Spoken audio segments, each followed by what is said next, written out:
UP के CM Yogi Adityanath आज अयोध्या के दौरे पर जाएंगे। वहां सीएम योगी रामलला और हनुमानगढ़ी के दर्शन करेंगे। सीएम योगी दोपहर करीब 12 बजे अयोध्या पहुंचेंगे, जहां वो पहले राम जन्मभूमि परिसर जाएंगे। इसके बाद हनुमानगढ़ी के दर्शन करेंगे। सीएम योगी राम जन्मभूमि तीर्थ क्षेत्र ट्रस्ट के सदस्यों के साथ साथ एक बैठक कर राम मंदिर निर्माण की तैयारियों का जायजा भी लेंगे। और अयोध्या में सीएम योगी नॉन कोविड अस्पताल श्री राम अस्पताल का भी निरीक्षण करेंगे। 12 बजे का आने का तय हुआ है और उसके बाद वो राम जन्मभूमि जाने के उपरांत हॉस्पिटल का निरीक्षण करेंगे, श्री राम चिकित्सालय, और उसके उपरांत के लिए निर्माण करेंगे। सुबह 11:45 पर मुख्यमंत्री का उड़न खटोला अयोध्या पहुंचेगा। उसके बाद मुख्यमंत्री हनुमानगढ़ी पर और राम जन्मभूमि पर दर्शन करेंगे। साथ ही राम जन्मभूमि परिसर में चल रही मंदिर निर्माण की प्रक्रिया का भी जायजा लेंगे मुख्यमंत्री। उसके बाद श्री राम जन्मभूमि तीर्थ क्षेत्र ट्रस्ट के पदाधिकारियों से मुलाकात करेंगे। अगर सूत्रों की माने तो राम की पैड़ी और सरयू के स्नान घाट का भी निरीक्षण मुख्यमंत्री करेंगे और साथ ही नॉन कोविड अस्पताल श्री राम अस्पताल का भी दौरा मुख्यमंत्री कर सकते हैं। एक अधिकारियों के साथ समीक्षा बैठक होगी और उसके बाद यहाँ के जो पदाधिकारी हैं उनसे मुलाकात है और फिर मुख्यमंत्री का उड़न खटोला 1:15 पर दोबारा लखनऊ के लिए रवाना हो जाएगा। अयोध्या से न्यूज़ 18 के लिए निमिष गोस्वामी। सीमा विवाद पर चीन को करारा जवाब देते हुए भारत ने जम्मू कश्मीर और लद्दाख के दूर दराज के इलाकों को आधुनिक संचार सुविधाओं से लैस करने का फैसला किया। मौजूदा हालात को देखते हुए इस फैसले को अंजाम देना थोड़ा मुश्किल है, लेकिन ये जरूरी भी है। चीन और नेपाल की सीमा पर आज भी कई ऐसे गांव हैं जहां भारतीय संचार की सुविधा ना के बराबर है, लेकिन अब एलएसी इलाके में बुनियादी सुविधाओं के साथ संचार व्यवस्था अब चौकस रहेगी।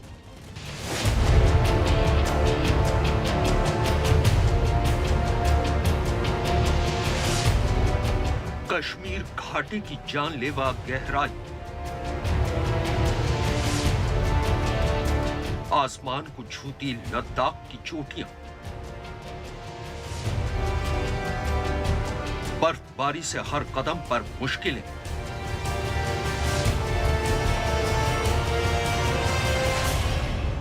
फिर भी जम्मू कश्मीर और लद्दाख के दूर दराज के गांवों को अत्याधुनिक संचार सुविधाओं से लैस किया जाएगा।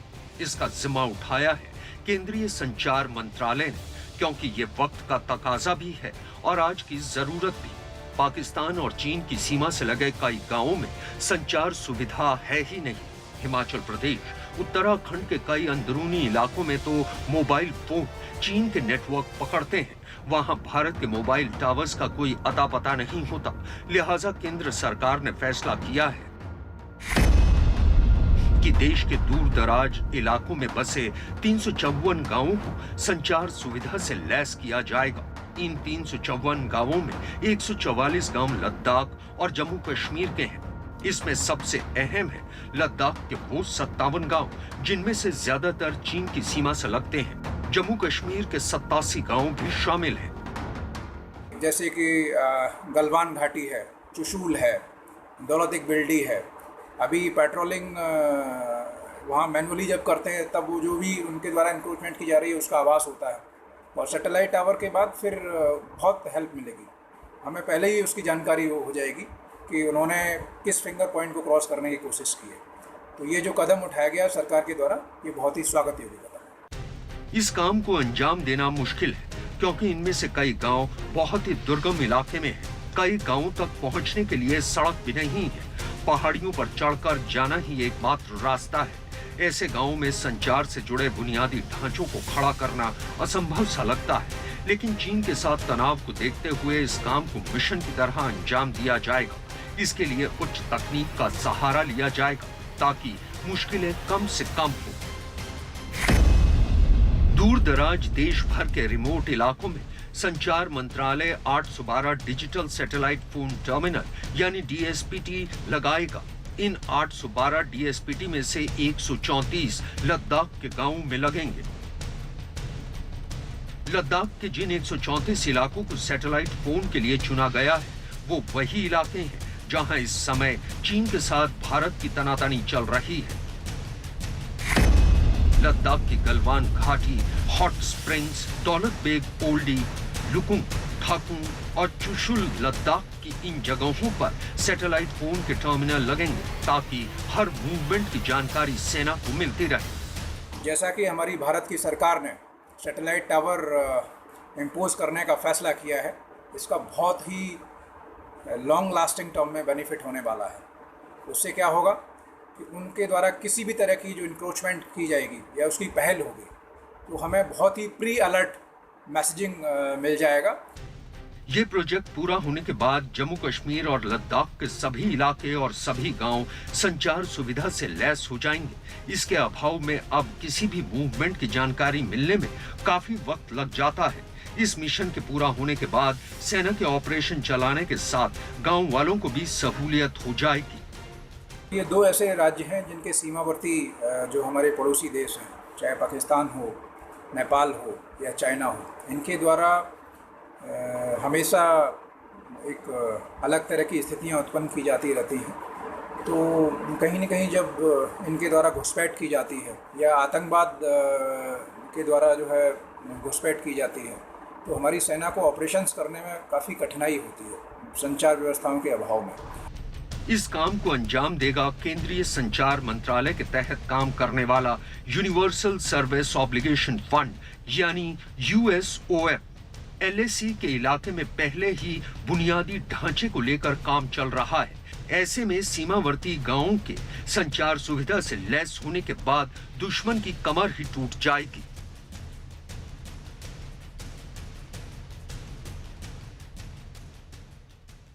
हरियाणा के यमुनानगर में अवैध खनन की शिकायत मिलने पर स्पेशल टास्क फोर्स की टीम ने कई गाड़ियों को अपने कब्जे में ले लिया, जिससे वहां पहुंचे 15 से 20 हथियारबंद लोगों ने छुड़ा लिया। बताया गया कि यमुनानगर के बेलगढ़ इलाके में अवैध खनन किए जाने की शिकायत मिलने के बाद स्पेशल टास्क फोर्स की टीम जब प्लांट के सामने पत्थर खदान में पहुंची तो वहां एक डंपर सहित दूसरी कई मशीनें अवैध खनन करती पाई गई, जिसकी वहां मौजूद टास्क फोर्स के सदस्यों ने वीडियोग्राफी शुरू कर दी और उन्हें कब्जे में ले लिया।